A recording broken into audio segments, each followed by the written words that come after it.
एक समय की बात है।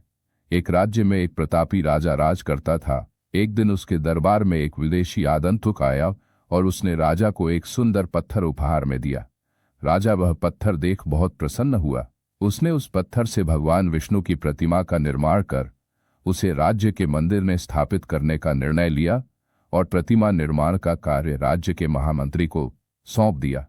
महामंत्री गांव के सर्वश्रेष्ठ मूर्तिकार के पास गया और उसे वह पत्थर देते हुए बोला, महाराज, मंदिर में भगवान विष्णु की प्रतिमा स्थापित करना 7 दिवस के भीतर इस पत्थर से भगवान विष्णु की प्रतिमा तैयार कर राजमहल पहुंचा देना। इसके लिए तुम्हें 50 स्वर्ण मुद्राएं दी जाएंगी।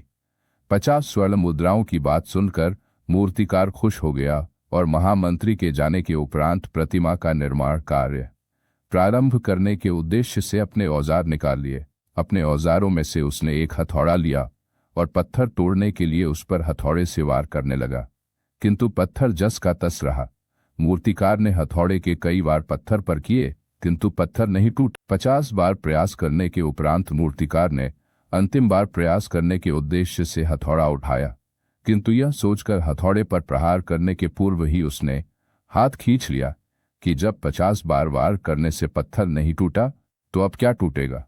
वह पत्थर लेकर वापस महामंत्री के पास गया और उसे यह कह वापस कर आया कि इस पत्थर को तोड़ना नामुमकिन है, इसलिए इससे भगवान विष्णु की प्रतिमा नहीं बन सकती। महामंत्री को राजा का आदेश हर स्थिति में पूर्ण करना था, इसलिए उसने भगवान विष्णु की प्रतिमा निर्मित करने का कार्य गांव के एक साधारण से मूर्तिकार के पास गया और उसे वो पत्थर सौंप दिया।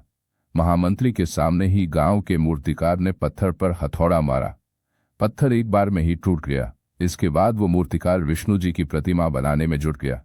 यह देखकर महामंत्री ने सोचा कि अगर पहले वाले मूर्तिकार ने एक आखिरी बार और कोशिश की होती तो वह मूर्ति बनाने में सफल हो जाने का हकदार हो जाता।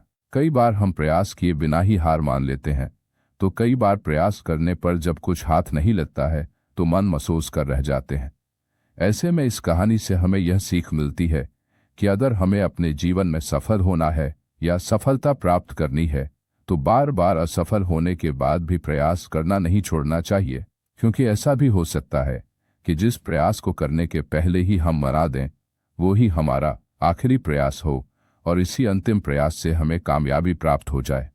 दोस्तों, आज की इस वीडियो से क्या सीखा वह मुझे आप कमेंट में ज़रूर बताएं। इसी के साथ में उम्मीद है कि आपको आज की वीडियो ज़रूर पसंद आई होगी। इस वीडियो को लाइक और अपने दोस्तों के साथ शेयर भी ज़रूर कीजिएगा और चैनल को सब्सक्राइब कर घंटी बटन दबाना न भूलें। मिलते हैं अगले वीडियो में।